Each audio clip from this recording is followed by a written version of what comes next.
दोस्तों नमस्कार, मैं सत्यनारायण सिंह अपने YouTube चैनल एसेंसिंग क्लासेस में आप सभी का हार्दिक स्वागत एवं अभिनंदन करता हूं।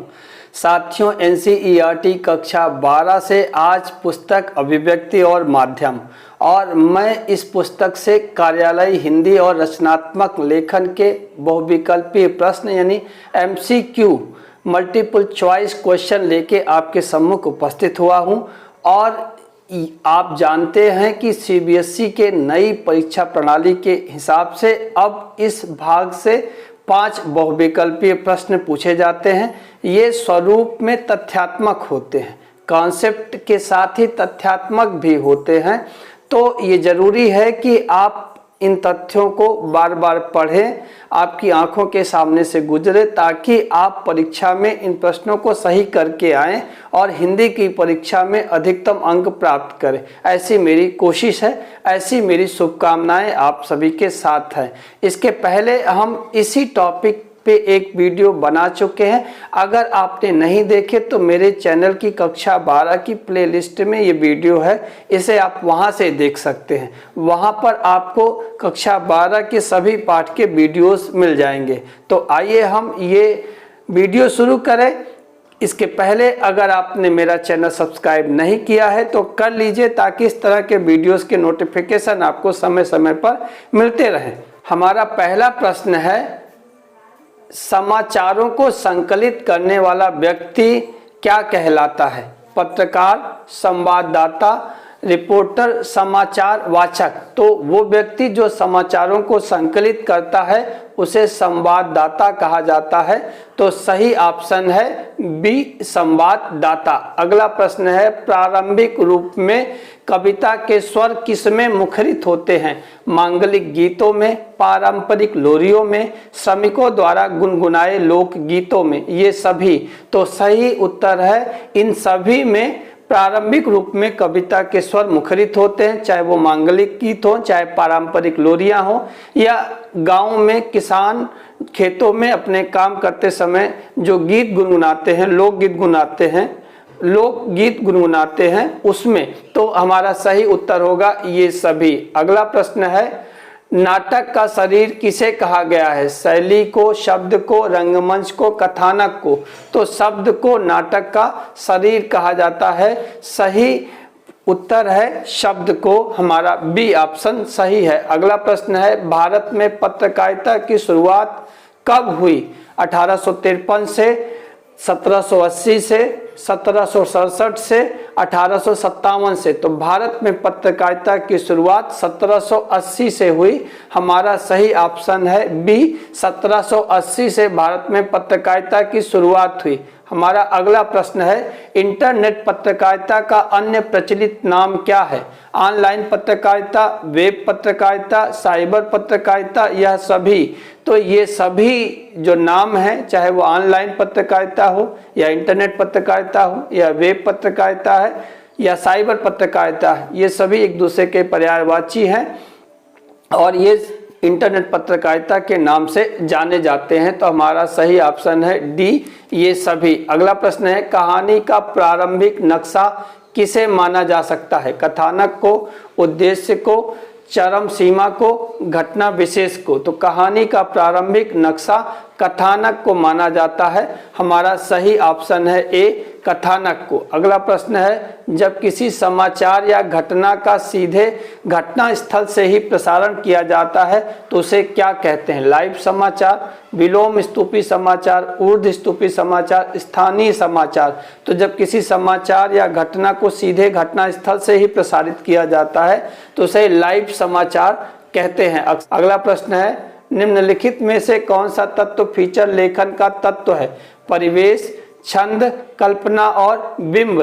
तो फीचर लेखन का तत्व इसमें कल्पना है। कल्पना फीचर लेखन में आता है। छंद कविता में है, बिंब भी कविता में है, परिवेश कहानी में है, उपन्यास में है। अगला प्रश्न है, किसी घटना की सूचना देने और उसके दृश्य दिखाने के साथ प्रत्यक्षदर्शियों के कथन दिखा सुनाकर समाचार को प्रामाणिकता के साथ प्रस्तुत करना क्या कहलाता है? News reporting, anchor bite, beats, class news. तो इसे एंकर बाइट कहा जाता है। जब किसी घटना की सूचना देने के साथ ही उसका दृश्य दिखाया जाता है, प्रत्यक्षदर्शियों के कथन दिखाए सुनाए जाते हैं, तो उसे हम एंकर बाइट कहते हैं। अगला प्रश्न है, किसी बड़ी खबर को कम से कम शब्दों में दर्शकों तक तत्काल पहुंचाना क्या कहलाता है? Dry anchor, phone in, breaking news, live. तो इसे ब्रेकिंग न्यूज कहा जाता है। जब किसी बड़ी खबर को कम से कम शब्दों में दर्शकों तक तत्काल पहुंचाया जाता है तो उसे ब्रेकिंग न्यूज कहा जाता है। हमारा अगला प्रश्न है, भारत में कौन सा समाचार पत्र इंटरनेट पर उपलब्ध है? Hindustan times, times of India, Hindu, ये सभी।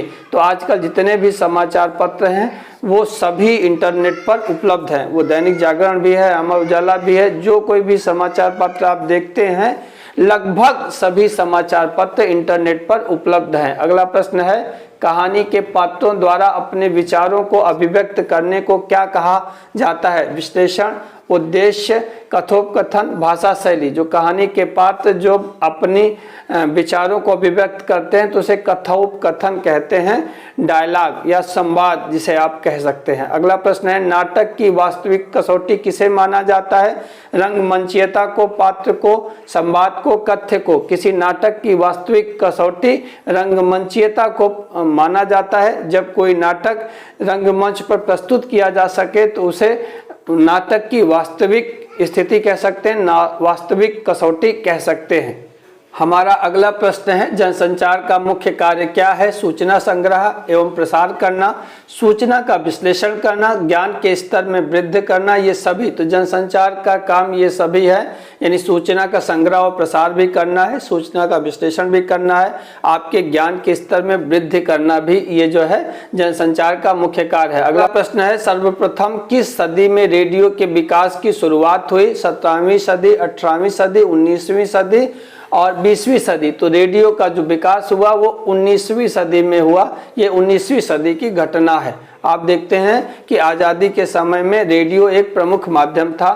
तो 19वीं सदी की खोज है, शुरुआत है कह सकते हैं, जहां पे रेडियो पहली बार हमारे आपके संपर्क में आया। अगला प्रश्न है, प्रसार भारती का गठन कब किया गया? 1987 में, 1990 में, 1992 में, 1997 में। तो प्रसार भारती का गठन किया गया 1997 में। अगला प्रश्न है, निम्नलिखित में से कौन सा तत्व एक सशक्त नाटक को अन्य कमजोर नाटकों से अलग करता है? कथ्य, पात्र, मंचीयता, संवाद। तो संवाद एक ऐसा तत्व है जो एक सशक्त नाटक को दूसरे कमजोर नाटक से अलग करता है। तो हमारा सही ऑप्शन हो जाएगा डी, संवाद। अगला प्रश्न है, जब कहानी पढ़ते पढ़ते पाठक कौतूहल की पराकाष्ठा पर पहुंच जाए तो उसे क्या कहते हैं? निष्कर्ष, चरमोत्कर्ष, द्वंद्व, कथ्य।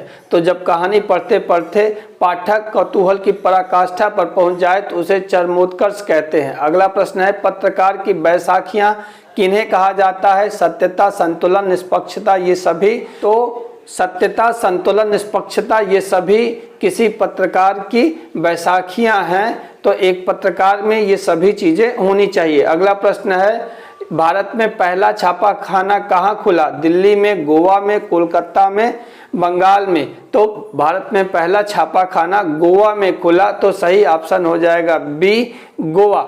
अगला प्रश्न है, एशिया की सबसे बड़ी समाचार समिति कौन सी है? पीटीई, यूएनआई, पीटीआई, इनमें से कोई नहीं। तो एशिया की सबसे बड़ी समाचार समिति पीटीआई है। हमारा सी ऑप्शन, तीसरा ऑप्शन सही है। अगला प्रश्न है, कहानी में पात्रों का चरित्र चित्रण करने के लिए पात्रों के गुणों का बखान किसके माध्यम से किया जा सकता है? कहानीकार द्वारा, एक दूसरे पात्रों के संवाद द्वारा, उपर्युक्त दोनों, स्वयं पात्र द्वारा। तो एक कहानी में पात्रों का चरित्र चित्रण करने के लिए पात्रों का गुणों का बखान कहानीकार द्वारा किया जा सकता है। ये हमारा पहला ऑप्शन सही है, ए ऑप्शन, कहानीकार द्वारा। अगला प्रश्न है, नाटक लिखित रूप में एक आयामी होता है, उसमें संपूर्णता कब आती है? पढ़ने के बाद, देखने के बाद, मंचन के बाद। तो नाटक लिखित रूप में एक आयामी होता है, जब उसका मंचन हो जाता है तब वो में संपूर्णता आती है।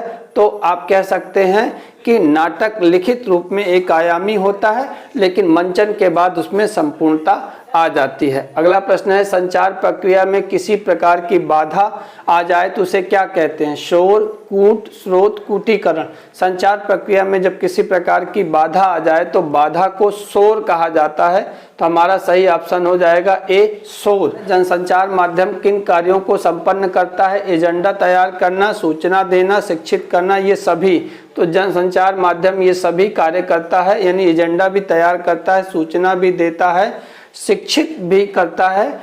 ये सारे काम जनसंचार माध्यम करता है। अगला प्रश्न है, जनसंचार माध्यम किन कार्यों को संपन्न करता है? एजेंडा तैयार करना, सूचना देना, शिक्षित करना, ये सभी। तो जनसंचार माध्यम ये सभी कार्य करता है, यानी एजेंडा भी तैयार करता है, सूचना भी देता है और शिक्षित भी करता है। अगला प्रश्न है, लोकतंत्र का चौथा स्तंभ किसे कहा जाता है? पत्रकार को, मीडिया को, जनता को, न्यायपालिका को। तो मीडिया को लोकतंत्र का चौथा स्तंभ कहा जाता है। तो मीडिया लोकतंत्र का चौथा स्तंभ है। अगला प्रश्न है, भारतीय परंपरा में नाटक को किसकी संज्ञा दी गई है? रूपक की, दृश्य काव्य की, श्रव्य काव्य की, महाकाव्य की। तो भारतीय परंपरा में नाटक को दृश्य काव्य कहा गया है। अगला प्रश्न है, कहानी की भाषा में कौन सा गुण नहीं होना चाहिए? स्वाभाविकता का, क्लिष्टता का, सरलता का, प्रवाहमयता का। तो कहानी की भाषा में स्वाभाविकता का गुण होना चाहिए, सरलता का भी गुण होना चाहिए और उसमें एक प्रवाह भी होना चाहिए। क्लिष्टता नहीं होनी चाहिए, क्लिष्टता की वर्तनी गलत है, आप इसे सही कर लीजिएगा। अगला प्रश्न है, आमुख की शब्द सीमा कितनी होनी चाहिए? 20 से 25 शब्द, 30 से 35 शब्द, 40 से 45 शब्द, 50 से 60 शब्द। तो आमुख की शब्द सीमा 30 से 35 शब्द होनी चाहिए। हमारा सही ऑप्शन है बी। अगला प्रश्न है, पेज 3 पत्रकारिता के अंतर्गत क्या आता है? फैशन, अमीरों की पार्टियां, जाने माने लोगों के निजी जीवन, ये सभी। तो पेज 3 पत्रकारिता के अंतर्गत ये सभी चीजें आ जाती हैं, यानी फैशन भी आ जाता है, अमीरों की पार्टियां भी आ जाती हैं, जाने माने लोगों के निजी जीवन भी आ जाते हैं। अगला प्रश्न है, पत्रकारिता की भाषा में आमुख को अन्य किस नाम से जाना जाता है? इंट्रो, मुखड़ा, लीड, ये सभी। तो पत्रकारिता की भाषा में आमुख को इंट्रो भी कहा जाता है, मुखड़ा भी कहा जाता है और लीड भी कहा जाता है, यानी सही विकल्प है डी, ये सभी। अगला प्रश्न है, निम्नलिखित में से किस विधा को पढ़ने सुनने के साथ देखा भी जा सकता है? कहानी, निबंध, नाटक, कविता। तो आसान सा प्रश्न आपके लिए है, नाटक को पढ़ने सुनने के साथ देखा भी जा सकता है। हमारा विकल्प सी सही है। अगला प्रश्न है, कहानी लिखने की कला सीखने का सबसे अच्छा और सीधा तरीका क्या है? अच्छी कहानियां पढ़ी जाए, अच्छी कहानियों का विश्लेषण किया जाए, उपर्युक्त दोनों। अच्छी कहानियां समाज के हित का महत्व नहीं देना। तो ये डी ऑप्शन सही नहीं है, हमारा सी ऑप्शन सही है, उपर्युक्त दोनों, यानी अच्छी कहानियां भी पढ़ी जानी चाहिए और अच्छी कहानियों का विश्लेषण भी किया जाना चाहिए। अगला प्रश्न है, आजादी से पूर्व का प्रमुख समाचार पत्र कौन सा है? कर्मवीर, प्रताप, विशाल भारत, ये सभी। तो ये सभी समाचार पत्र ये जो है आज़ादी के पहले के प्रमुख समाचार पत्र हैं। तो हमारा सही ऑप्शन है डी, ये सभी। अगला प्रश्न है, भारत में रंगीन दूरदर्शन का प्रारंभ कब हुआ? 15 अगस्त 1965, 15 अगस्त 1952, 15 अक्टूबर 1968, 15 नवंबर 1970। तो 15 अगस्त 1952 ये सही ऑप्शन है। भारत में रंगीन दूरदर्शन का प्रारंभ हुआ 15 अगस्त 1952 में। अगला प्रश्न है, प्रसार भारती का गठन किस समिति की अनुशंसा पर किया गया? गाइडर समिति, वर्गीज समिति, मेहता समिति, नरीमन समिति। तो प्रसार भारती का गठन वर्गीज समिति की अनुशंसा पर किया गया, वर्गीज समिति, ध्यान रहेगा आपको। अगला प्रश्न है, धर्म प्रचारकों ने अपने सिद्धांत और विचार लोगों तक पहुंचाने के लिए किस विधा का सहारा लिया था? कविता, कहानी, नाटक, उपन्यास। तो कविता सबसे अच्छा माध्यम होता है अपने विचार लोगों तक पहुंचाने का, तो कविता ऑप्शन सही है। अगला प्रश्न है, कविता का स्वरूप किसके साथ साथ बदलता रहता है? रुचि के, समय के, भाषा के, वातावरण के। तो आपको पता है कि कविता का स्वरूप समय के हिसाब से बदलता रहता है, तो हमारा सही ऑप्शन हुआ समय। तो दोस्तों, मेरी ये कोशिश थी आपको इन प्रश्नों से परिचित कराने की। अगर आपको मेरी कोशिश पसंद आई हो तो वीडियो को लाइक करें, दोस्तों में शेयर करें। अपना और अपनों का ख्याल रखिए। मिलते हैं अगले वीडियो में, तब तक के लिए नमस्कार।